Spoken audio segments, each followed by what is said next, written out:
Si je prends le code source de ce site et que je scrolle un petit peu, à un moment donné, je vais avoir accès à des données qui ne ressemblent pas vraiment à des éléments HTML. En réalité, ces informations sont disponibles dans un format JSON et elles sont incluses dans un élément de type script. Mais à quoi cela peut bien nous servir? Cela peut être utile pour récolter de la data plus facilement. Ici, par exemple, j'ai accès au nombre de logements lié à une ville spécifique. Alors certes, on aurait pu faire la même chose en changeant l'URL à chaque fois, en changeant la localisation à chaque fois, mais ça aurait été beaucoup plus long. Ou parfois, on va carrément avoir accès à des données qu'on n'aurait pas pu avoir autrement. Bref, on va voir comment scraper du JSON dans un fichier HTML. Mais avant, comme d'habitude, si vous avez besoin d'une prestation en web scrapping, vous pouvez m'envoyer un message via l'adresse en description. Je vais prendre ce site internet ici et on va faire quelque chose de simple. On va simplement extraire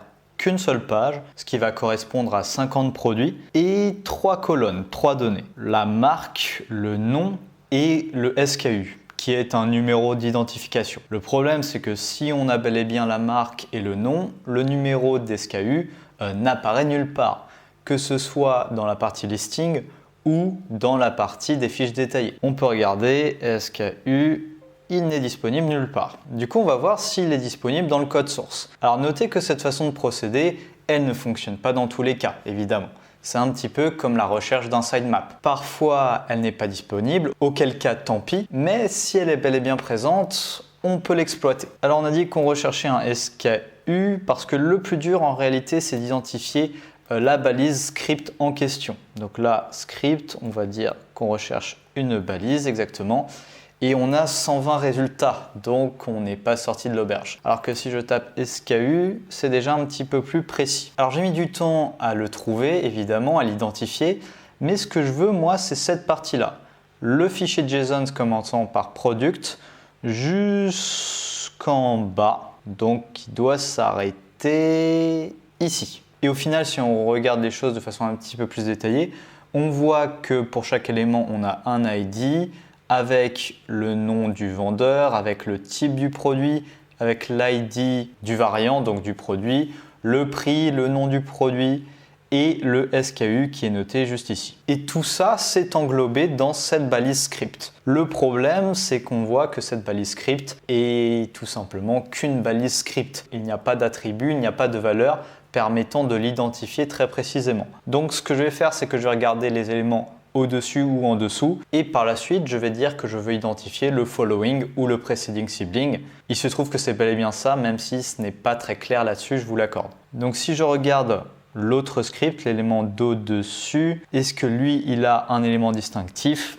C'est bel et bien le cas, on a un script ID Web Pixel Manager Setup et c'est même super parce que on a un attribut ID et la valeur de l'attribut ID est forcément une valeur unique propre à la page web. Donc ça, je vais le noter quelque part et on l'utilisera par la suite. Une fois qu'on sait ça, on va se rendre dans un éditeur de texte où pour ma part, je vais installer HTTPX, l'équivalent de request, ainsi que Beautiful Soup. Pour la création du script, on va quand même essayer de faire les choses bien.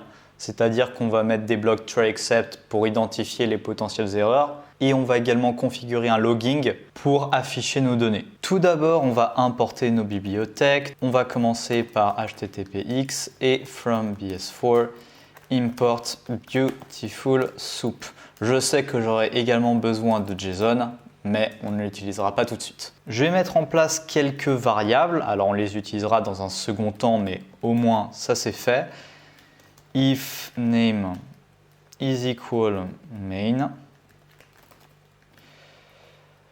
on exécute main. Alors comme on l'a dit, on ne va pas les utiliser tout de suite.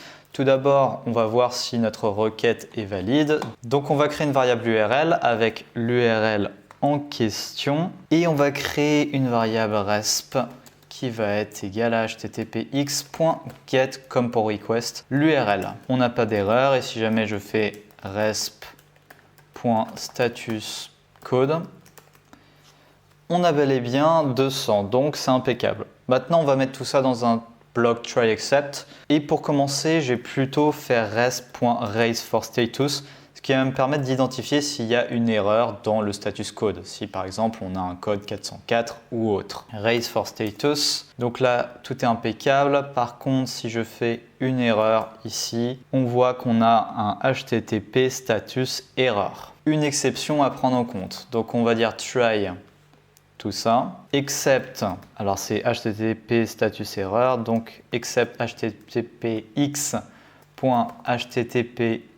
status error as e, et on va print e pour l'instant et on va lever l'exception. On a bel et bien print e et on raise l'erreur pour faire en sorte que ça coupe net le script. Alors est-ce qu'on pourrait avoir un autre type d'erreur? Par exemple, si je modifie quelque chose ici. Donc si je modifie le nom de domaine, on a un connect error. Je vais pouvoir du coup le mentionner également. On a un except httpx.connect error. Pareil as e, alors on pourrait faire des choses un petit peu plus évoluées, mais ça suffira pour l'exemple. On print e, on raise, on a bel et bien le print e et on a levé notre connect error. Cool, on va remettre ça comme c'était auparavant et on va dire else, et cette fois-ci on va créer notre variable soup. Donc soup est égal beautiful soup et on va dire resp.content, et comme parser on va utiliser le HTML parser. Super, on va print soup pour savoir si tout ça paraît cohérent. Ça paraît cohérent, du coup on va créer une fonction pour ça. Alors on va enlever le print, l'URL je vais le mettre dans ma fonction main, et ici on va créer une fonction getHTML, par exemple def getHTML, et on va mettre l'URL ici. On met un alinéa à tout ça et on va return soup. Alors on va quand même print également soup pour savoir si ça fonctionne bel et bien toujours comme on l'attendait. Def main, on a l'URL et on va appeler getHTML avec l'URL ifName égale main. On a bel et bien notre objet soup qui a été retourné. C'est parfait, on a notre élément soup. Maintenant, on va identifier très précisément notre balise script. Et on a dit que ça ne va pas se faire en une seule fois, puisqu'il va falloir tout d'abord identifier l'élément d'au-dessus, à savoir ID Web Pixel Manager Setup, identifier le following sibling, donc notre balise script que l'on souhaite, et par la suite, on va devoir la traiter un petit peu en mettant certaines regex pour identifier uniquement la partie qui nous intéresse. C'est-à-dire qu'on veut supprimer tout ça jusqu'à là et supprimer ce qui se trouve ici. Alors comment est-ce qu'on sait que c'est comme ça qu'on le souhaite et pas autrement? Alors tout simplement parce que je l'ai vérifié en amont sur un site qui s'appelle jasonformatter.org. Donc si jamais je repars de zéro et que je copie-colle exactement le JSON qui nous intéresse, que je le mets, alors que je rafraîchis la page peut-être, et que je le remets, vous voyez qu'on a bel et bien quelque chose de cohérent. En revanche, si je modifie la chose ne serait-ce qu'un tout petit peu, donc on va le copier-coller, on rafraîchit la page et on le remet, vous voyez que ça va m'indiquer une erreur. Revenons à l'endroit où est notre élément, l'élément identifiable, à savoir l'ID Web Pixel Manager Setup. Il se trouve que pour scraper cet élément, on va utiliser la méthode select1, qui est un peu l'équivalent de find. Et il va falloir pour ce faire utiliser des sélecteurs CSS. Si vous ne savez pas comment les utiliser, j'ai fait une vidéo entière sur le sujet. Et il se trouve que pour identifier un ID, on utilise le symbole dièse. Mais à vrai dire, j'ai jamais compris pourquoi on fonctionnait comme ça. Parce qu'on peut identifier à la fois l'attribut et la valeur, ce qui in fine revient au même, mais bon, au moins ça fait un sélecteur de moins à apprendre. Comme d'habitude, on va écrire la chose au-dessus avant de créer notre fonction. Donc il va falloir que je refasse tout ça. On va identifier l'URL, on va faire notre requête et notre élément soup. Super, alors je vais supprimer ça également. Voici, et normalement on a bel et bien notre élément soup. Alors, pour scraper notre donnée, on va faire soup.select1 et on a dit qu'on va mettre notre sélecteur CSS à partir de ça. Donc, ça va être script, crochet, on met tout ça. Alors, il ne faut pas que je mette les mêmes guillemets, sinon ça ne va pas le faire. Et on a bel et bien le résultat qui est retourné, c'est très bien. Et je peux faire un point texte. Alors, on a dit qu'on va identifier certaines erreurs. Par exemple, si jamais je mets n'importe quoi ici, j'aurai un attribut erreur. Donc c'est parfait, je vais le prendre en compte. On va dire try except attribute error as e. On print e et on raise. Et si on le remet comme c'était auparavant, tout fonctionne bien. On va mettre tout ça dans une variable qu'on va appeler script par exemple. Après on a dit maintenant ce n'est pas fini parce qu'on n'a pas le bon élément. Il faut identifier le following sibling pour faire en sorte qu'on passe de là à l'élément juste là. Donc pour identifier un following sibling avec les sélecteurs CSS, on va devoir écrire plus le nom de la balise, donc plus script. Et on va voir si ça a été modifié en conséquence. Est-ce qu'on a bel et bien notre élément product? On l'a bel et bien. Maintenant on a dit on va devoir utiliser des regex pour faire en sorte d'identifier uniquement la partie qui nous intéresse. C'est la raison pour laquelle j'ai fait import re. Et pour ce faire, on va faire un re.search.group0. On a dit re.search. Qu'est-ce qu'on recherche? Donc là, on va mettre notre regex qui se présente comme ça. R, on met des guillemets, on met des parenthèses et on va écrire notre regex là-dessus. On identifie notre texte en question dans un second paramètre et on va dire .group0 qui va nous rendre notre résultat. Alors, à quoi ressemble cette regex? Alors, on pourrait le deviner au doigt mouillé, mais c'est franchement pas très simple. Ou ce qu'on peut faire, c'est utiliser regex101.com. Tout ce qu'il nous reste à faire, c'est de copier-coller notre élément, de le mettre dans regex101.com et par la suite, on fait nos essais tranquillement. On a dit qu'on va identifier un élément products, comme ceci. On n'en a qu'un seul, mais on veut également identifier cette partie-là. Donc je vais mettre mon crochet. Peut-être qu'on va devoir mettre un escape caractère parce que le crochet ici, c'est un caractère spécial. Et on veut identifier tout ce qu'il y a par la suite, donc point plus. On regarde ce que ça donne. Donc il va falloir supprimer tout ce qu'il y a ici. Donc peut-être ce qui se termine par un point virgule et un saut de ligne. Auquel cas, je vais faire quelque chose comme ça, si ma mémoire est bonne. Un point virgule et un saut de ligne. Est-ce que ça va fonctionner? Non, ça ne va pas fonctionner. Si je mets juste le saut de ligne, oui, mais pas exactement. Alors, est-ce que le point virgule, c'est un caractère spécial? Non. Si je mets juste le point virgule, peut-être. Et si jamais je ferme le tout, ici, super, on a ce qu'on veut. Donc voici ma regex. Peut-être qu'on aurait pu faire plus simple, hein, mais au moins celle-ci semble fonctionner. Donc je l'insère ici et on va voir. On a quelque chose qui est retourné avec products ici et ressource ID là. Et si je le copie-colle et que je le mets dans jasonformatter.org, on a bel et bien le résultat estompé. Maintenant, qu'est-ce qui se serait passé si on avait fait une erreur? Je sais pas moi qu'on aurait fait quelque chose comme ça. On aurait eu un attribut erreur. Très bien, faisons ça. Donc on va dire try re.search machin. On va l'appeler script re except attribut erreur as e. Alors je peux presque copier-coller ça ma foi. L'erreur est bien notée. Et si on remet tout comme auparavant, tout est bon. C'est très bien. Maintenant, on va le mettre dans une fonction et on va l'appeler, par exemple, def parse product. Et on va dire HTML, ou plutôt soup, parce que je vais commencer par mettre soup. On met un alinéa à tout ça. On copie-colle cette partie-là également. Hop. Et on va le mettre dans un else. Donc si ça, c'est validé, on poursuit avec ça. Si tout fonctionne, donc on va dire else, on va print script re. Ça permettra de voir si tout est bon, tout fonctionne comme on l'attendait. Et dans notre fonction main, on va mettre notre variable là, soup est égal getHTML, et on va dire parse products. Et on va mettre soup ici. Et on a bel et bien notre élément. Maintenant, qu'est-ce qu'on fait? Eh bien, ce qu'on fait, c'est qu'on va devoir transformer notre string en fichier JSON. Parce que oui, pour l'instant, on a du texte, mais on ne peut pas accéder, tout du moins facilement, à nos différents éléments. Donc, comme d'habitude, on va refaire ce qu'on avait fait les deux fois précédentes. Et pour transformer notre beau texte en JSON, on va simplement faire JSON, étant donné qu'on l'a déjà importé en amont, évidemment, JSON.loads et notre string, à savoir strip re.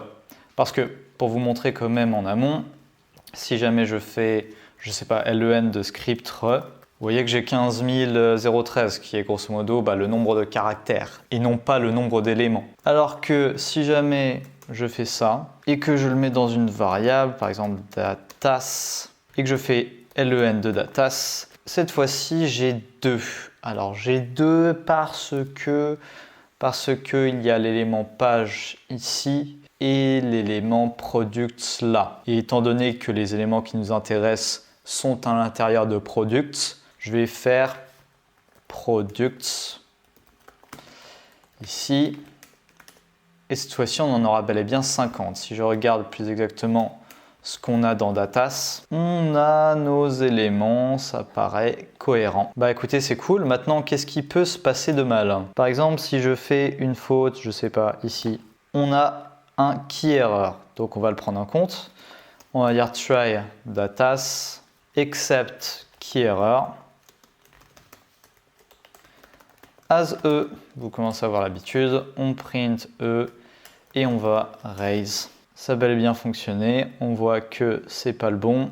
Et si tout est bon, tout est bon. On va pouvoir inclure ça dans notre même fonction, à savoir parse product. Donc si tout ça est bon, else, on le met à la suite. Voilà, on va un peu mieux organiser ça. Et ça a l'air d'être bon. Et à la fin, on va mettre un dernier else pour dire qu'on va return datas. Et on va quand même print datas pour savoir si tout fonctionne comme prévu. Qu'est-ce que ça donne? Ça donne bel et bien quelque chose. Alors pour être plus spécifique, j'aurais peut-être dû faire print len de datas. Et si jamais on refait tout ça, on a bel et bien 50. On va le mettre dans une variable et on enchaîne la suite. À présent, on va extraire les 3 données dont on a parlé, à savoir le nom, la marque et le numéro SKU. Comme pour la dernière fois, on va d'abord écrire ça tranquillement et après on va créer une fonction. J'ai exécuté cette ligne-là. Il me faut également obtenir mon fichier JSON et on va mettre for data in datas print data pour savoir si tout est OK, tout est OK. Et la bonne nouvelle, c'est que pour scraper des données dans un fichier JSON, c'est vraiment pas sorcier. Il faut simplement indiquer la clé. Si je veux extraire le vendeur, simplement je vais faire data et entre crochets, on va taper vendor. Et vous voyez qu'on a les marques. Alors, qu'est-ce qui peut mal se passer? Ce qui peut mal se passer, c'est d'avoir un key error. Donc, on va le mentionner, on va dire try. Donc, on va le mettre dans une variable vendor est égal data vendor. Et except key error, on va dire print e.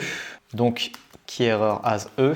Et on va dire que si c'est le cas, vendor sera égal à none. Et on a vendor de print. Donc ce qui serait peut-être plus intéressant de faire, c'est de mettre une phrase un petit peu plus complète. Donc en faisant un f-string, de dire la donnée E n'existe pas.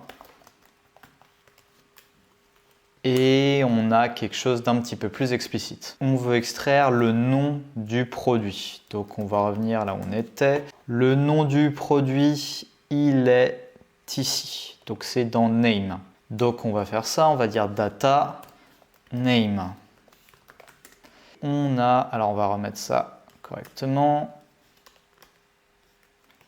Et on a quand même un key error sur name. Pourquoi est-ce qu'on a un key error? Si on revient dans notre jsonformatter.org, on a un key error parce que le name, il est inclus dans variant. Donc on va d'abord mentionner variant. On va dire data variant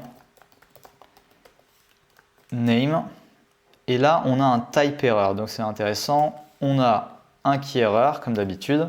Et on a également un type error.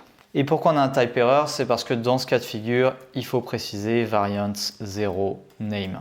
Et auquel cas, on aura bel et bien le nom. Donc cette fois-ci, 2 erreurs potentielles à prévenir et non pas une seule. Le début ne change pas, c'est-à-dire qu'on va dire try, on va dire name est égal data variance 0 name, except key error as e, on peut faire un copier-coller. Sauf que cette fois-ci, ce sera name qui sera égal à none. On va faire le test tout de suite d'ailleurs. Voilà, ça fonctionne. Except type error. as e.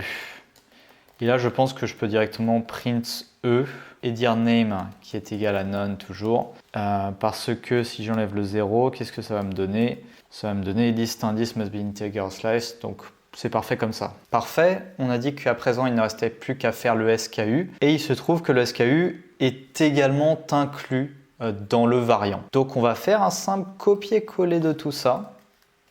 On va dire try SKU data variant SKU. Except qu'error E, la donnée E n'existe pas, SKU none. Print E, SKU none. On va le tester quand même si jamais on tape autre chose. La donnée SKU machin n'existe pas, c'est parfait. Et si jamais on enlève le 0, on nous indique bel et bien qu'il y a une erreur. C'est parfait, on va simplement mettre un simple print pour l'instant. Donc si tout fonctionne, évidemment, on va dire else, on va print le vendor. Pareil là-dessus, else, on print le nom. Et pour le SKU, else, on va print la variable SKU. Ça donne quelque chose comme ça, c'est pas mal. On va quand même mettre une petite distinction entre chaque élément. Donc on va print un espace, une sorte de saut de ligne, voilà, fois 20. Histoire qu'il y ait une séparation un petit peu plus précise. Ça a l'air bien, on va pouvoir mettre ça dans une fonction. On copie-colle tout ça et on va créer une fonction ici qu'on va appeler, je sais pas, def parse data. Et comme paramètre, on va dire, je sais pas, product en attendant. On colle tout ça et dans notre fonction main, on va dire for product in products et on va lancer la fonction parse product avec product. On lance tout ça pour savoir si ça fonctionne bien. Ça fonctionne pas. Name parse product is not defined. Je l'ai appelé parse data, c'est pour ça. Parse data donc. Et on a bel et bien notre résultat. Alors dans l'idéal, j'aurais enregistré tout ça dans un fichier Excel, etc. Mais auquel cas la vidéo aurait duré 15 minutes de plus, ce qui n'est pas l'idéal. En revanche, on va terminer par quelque chose, à savoir comment rajouter un login à la place de mettre différents prints. C'est pas obligatoire, mais encore une fois, c'est une bonne habitude à prendre. La mise en place d'un logging sur Python, c'est ce qui va nous permettre de mieux surveiller notre code. En d'autres termes, de savoir ce qui se passe où et quand. Pour ce faire, on va tout d'abord l'importer, import logging, et on va configurer notre logging. On peut faire ça dans notre fonction main, et on va taper logging.basic.config. Et on peut mettre plus ou moins de paramètres. Alors pour tous les paramètres disponibles, vous pouvez directement jeter un œil dans la documentation. Je pense que je vous mettrai tous les liens que j'ai mentionnés en description d'ailleurs, ce sera plus facile pour vous. Le premier que l'on peut mettre, c'est par exemple le niveau, que je vais mettre à info, logging.info. Cela fait référence au fait qu'il y a plusieurs niveaux de log, debug, info, warning, erreur et critical, du moins grave au plus grave. Et si je mets logging.info, c'est-à-dire que j'ignore tout ce qui est debug, et que je prends en compte info, warning, erreur et critical. Après, je peux mettre un file name. File name que je vais dire scrapper.log.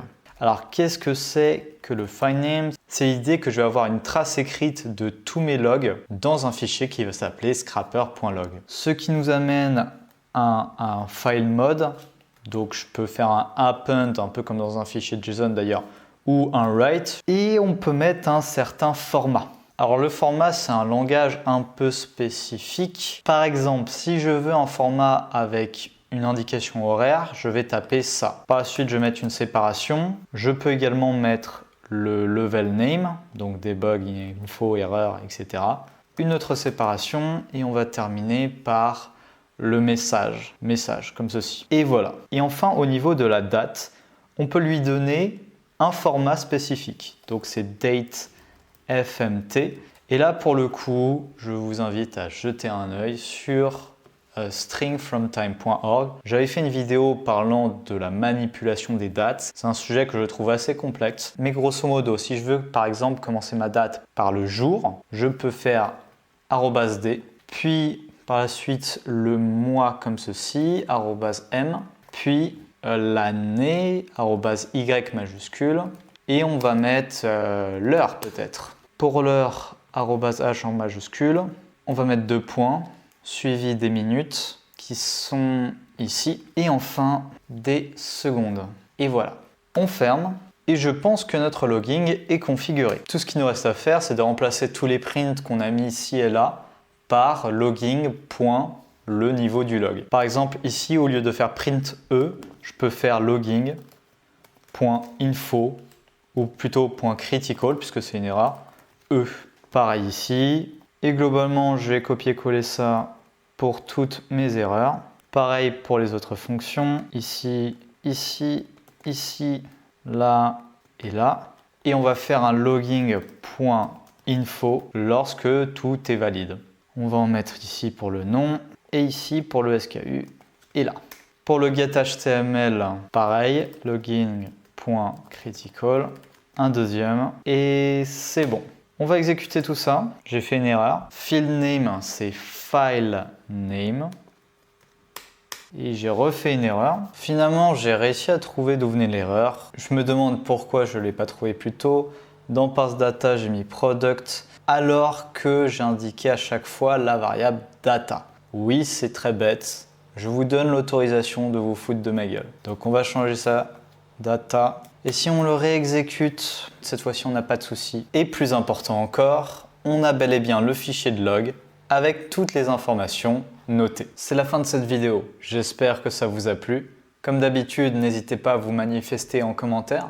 Qu'est-ce que vous auriez fait pour améliorer le script? Et si vous avez besoin d'une prestation en web scrapping, vous pouvez m'envoyer un email via l'adresse en description. Fin.